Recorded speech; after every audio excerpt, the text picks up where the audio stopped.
É aqui deixar com os olhos fechados, porque tô de frente pro sol, apesar de estar na sombra.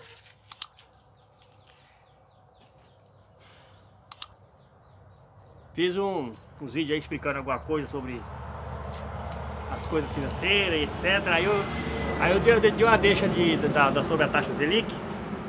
Aí algumas pessoas falaram, faz mais um vídeo sério aí explicando alguma coisa. Eu tenho uns 2 ou 3 assuntos sérios aí que importa, né? Pra falar sobre governo, economia. Não sou economista, estou fazendo contabilidade.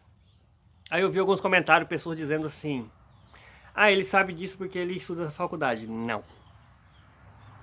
Eu sei essas coisas porque eu faço pesquisa. O que eu aprendi na faculdade são aquelas coisas técnicas. A taxa de juro, a taxa de imposto, que nem no caso de uma empresa, sociedade anônima, que é de lucro real, lucro presumido. Essas coisas técnicas eu aprendi na faculdade. Mas aquelas coisas mais ideológicas, a gente aprende, eu aprendi fazendo pesquisa. Aonde a gente pesquisa? A minha primeira fonte de pesquisa era o rádio e depois a televisão. Aí vão dizer assim, ah, mas eu assisto televisão e não aprendo essas coisas. É, dependendo do canal que você assiste. Eu não tenho as referências aqui para indicar. Mas já tem o que, uns 12 anos mais ou menos. Até eu lembro, meu pai foi no domingo de manhã, meu pai estava até muito doente. Ele levantou para assistir o documentário. Porque domingo de manhã tem um programa de esporte na televisão que vai até na hora do almoço, né? E as pessoas ficam ali de boca aberta, vendo um marmanjo que ganha milhões correr atrás da bola. E eu não curto, já falei em outros vídeos no começo do canal, não curto nada de esporte, então é a primeira coisa que eu faço. Eu tô assistindo, tá passando o Jornal Nacional, ele anunciou, e no próximo bloco, a rodada do futebol, eu troco de canal. Eu ponho na outra emissora. Na outra emissora tem um economista explicando sobre economia. A outra emissora, ela fez o jornal, e no próximo bloco, a rodada do esporte. Eu passo para outra emissora. Lá na outra emissora tem um agrônomo explicando sobre lavoura. Aí essa outra emissora que tem um agrônomo também vai falar do esporte. Ela fala assim, no próximo bloco eu vou falar do esporte. Eu passo para outra emissora de televisão. Tem um engenheiro, tem um arquiteto, tem um cara explicando como é que se faz uma rodovia, como é que se levanta um prédio, eu vou ver o que ele está falando. Aí a maioria das pessoas já fazem o contrário, né? No próximo bloco vai vir um economista explicar sobre a taxa Selic, a troca põe lá na outra porque vai falar do esporte. Beleza. Cada um tem um gosto. Aí eu não assisto esporte e de contrapartida também não assisto novela. Eu não assisto novela, porque você já sabe que a gente é evangélico, não é porque a igreja pede ou proíbe. Tudo que eu vou fazer, eu faço a primeira pergunta. O que eu vou ganhar com isso? É a primeira coisa. Ah, eu não vou ganhar nada, então eu não vou assistir. Quem é evangélico, tem espécie que uma doutrina. Quem tá de fora acha que é obrigado, mas não é. A gente vai todo culto na igreja. Mas por que o cara vai? Por que eu vou? Aí eu vou ser um crente, como é que fala?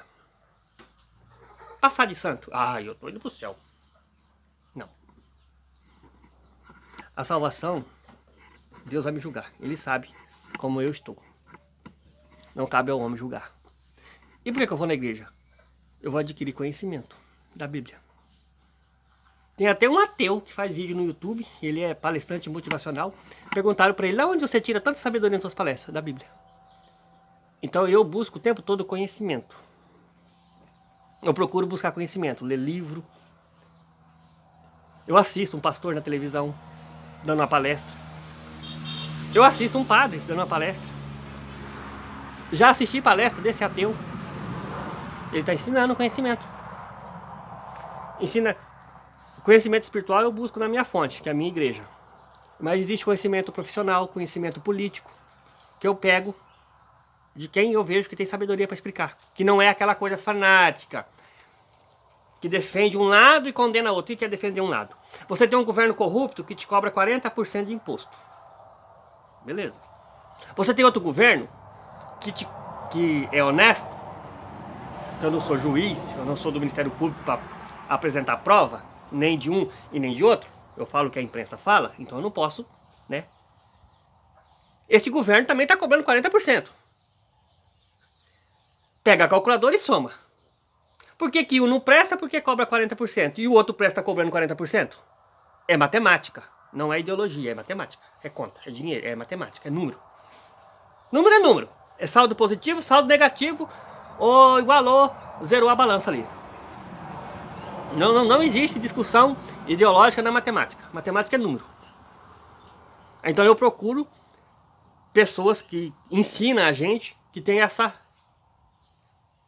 ideologia, ser isento. Número é número, não se discute. Aí onde eu arranjo esses meus conhecimentos. Aí eu vejo uma informação no rádio, eu vejo uma informação na televisão, eu procuro essa informação, eu vou adquirir suporte dela na internet, eu vou fazer pesquisa.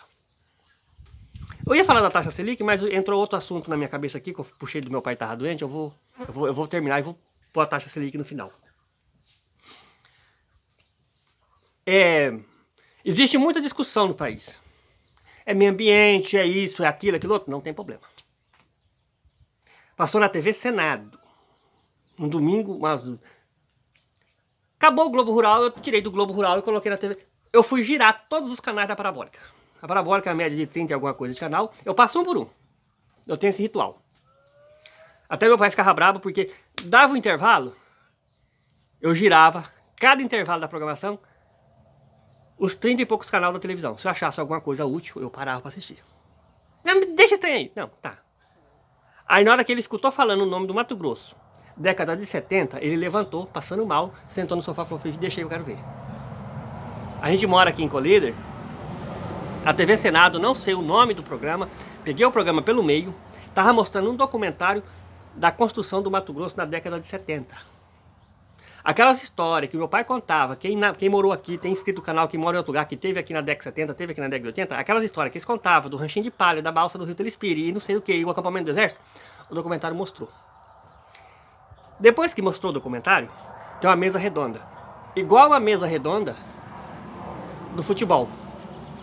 E esses caras fizeram o seguinte comentário na TV Senado. O que seria do Brasil sem a região centro-oeste? E o que seria da região centro-oeste sem o regime militar? Quem fez esse documentário, quem fez essa frase, foi a TV Senado.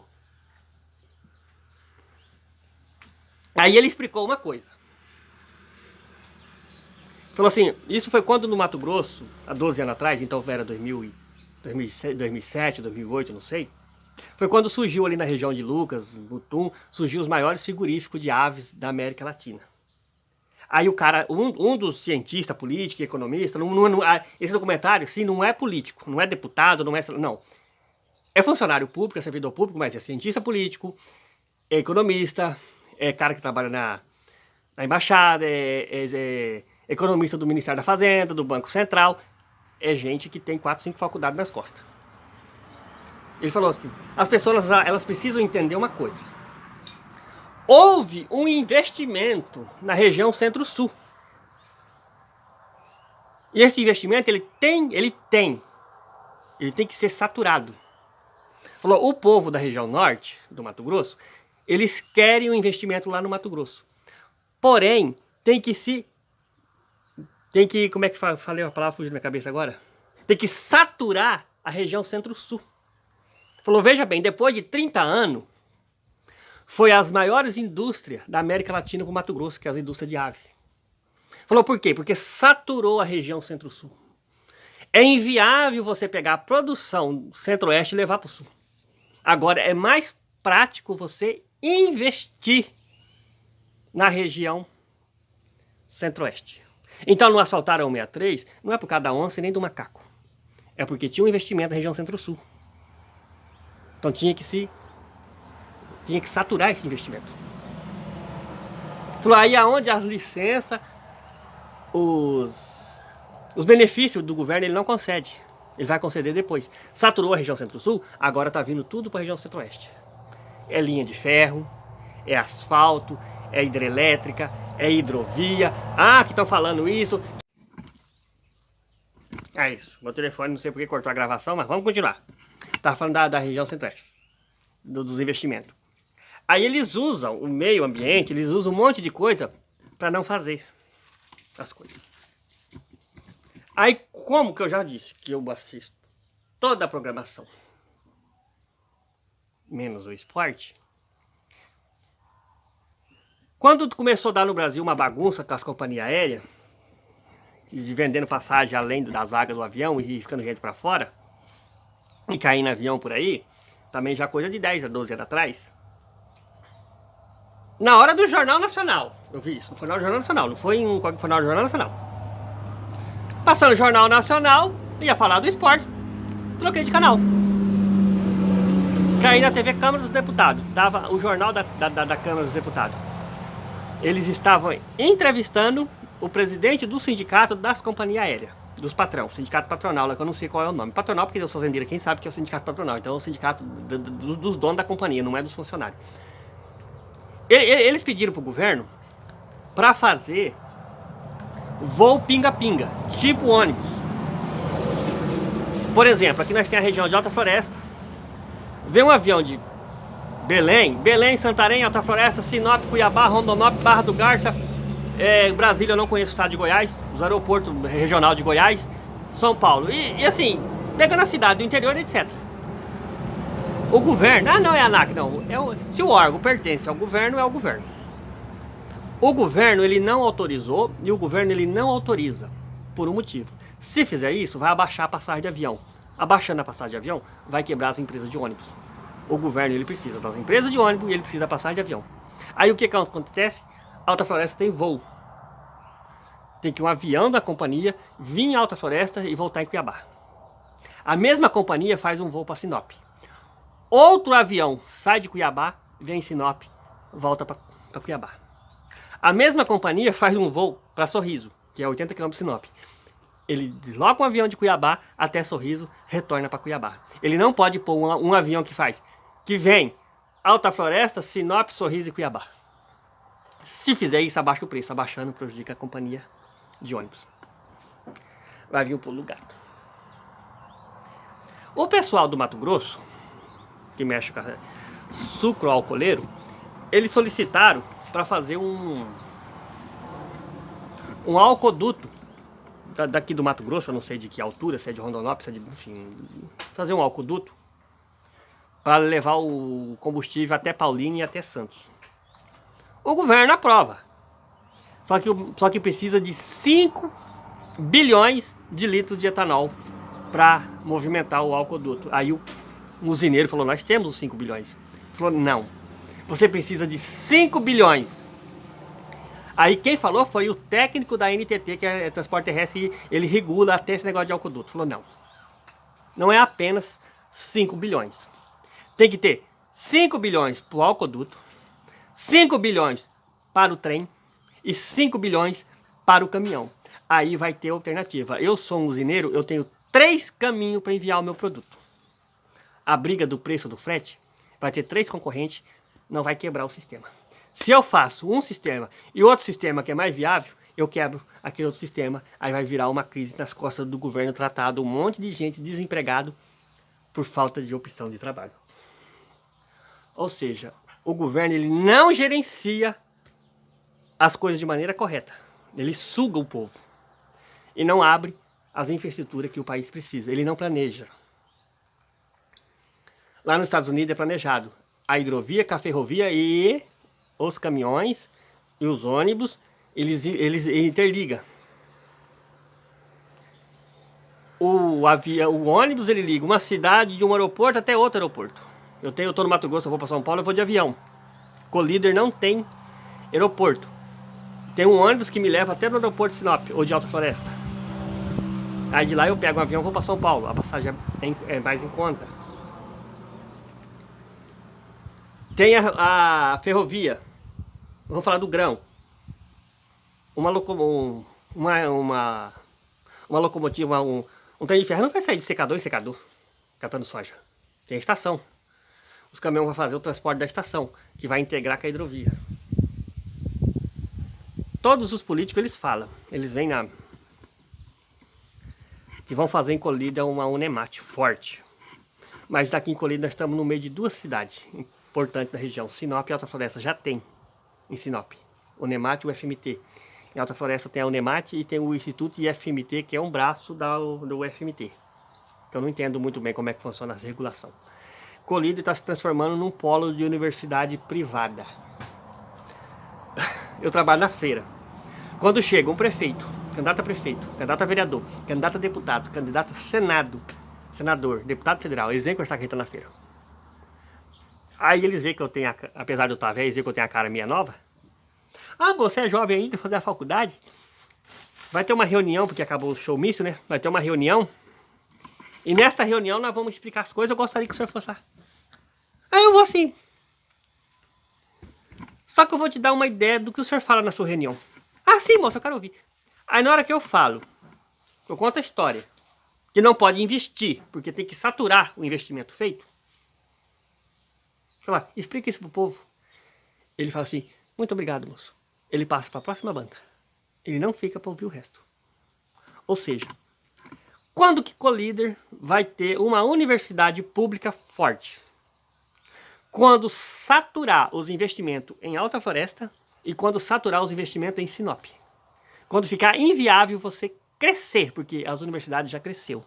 E, em contrapartida, as universidades particulares de Colíder, que eu estudei em uma, elas também vão ficar saturadas. Vai ficar inviável a expansão dela. Ou seja, o polo universitário de Colíder, a universidade privada, aqui eu estudo, a outra que eu não estudo, tem várias em Colíder, não vai ter mais como eles crescer em Colíder. Eles vão ter que ir para outra cidade, abrir filial. Aí na hora que eles começarem a ter que abrir filial, porque eles não têm mais espaço para crescer, aí o governo traz a pública. Por quê? Porque a pública não pode quebrar a privada. Sinop, por ser uma cidade grande, já tem um investimento público e um investimento privado. Já é outra diferença. Mas ali é um polo regional. Tem gente que anda 100 km para em Sinop estudar, na universidade pública ou na universidade privada. Tem gente aqui de Colíder que vai em Sinop fazer faculdade, que é 150 km. Então houve um investimento para colher uma região. De quanto que não saturar esse investimento, o governo não vai abrir investimento nas cidades vizinhas. Mas ele fala pro povo, aí um põe a culpa no outro. Olha, porque o fulano, a esquerda não deixou, a direita não deixou. Não, é um protocolo. Eles têm que manter aquilo. Aquilo ali vai ficar na mão deles. Não importa se é esquerda, se é direita. Houve investimento, vamos saturar o investimento. Depois que saturar o investimento, a gente abre outro investimento. Enquanto isso, é um jogo de empurra. Empurra pra lá, empurra pra cá, põe a culpa na direita, põe a culpa na esquerda, põe a culpa no centro, põe a culpa em qualquer lugar. E o povo não busca esse tipo de conhecimento porque, você sabe, né? Os homens têm que assistir futebol. E as mulheres têm que assistir a novela, porque elas têm que ver como é que é o cabelo da atriz, como é que é o sapato, como é que é o corte do vestido, porque elas têm que fazer igual. E fica bonitinho, né? Porque a minha bonitinha a gente não reclama não, né? O trem fica ajeitado.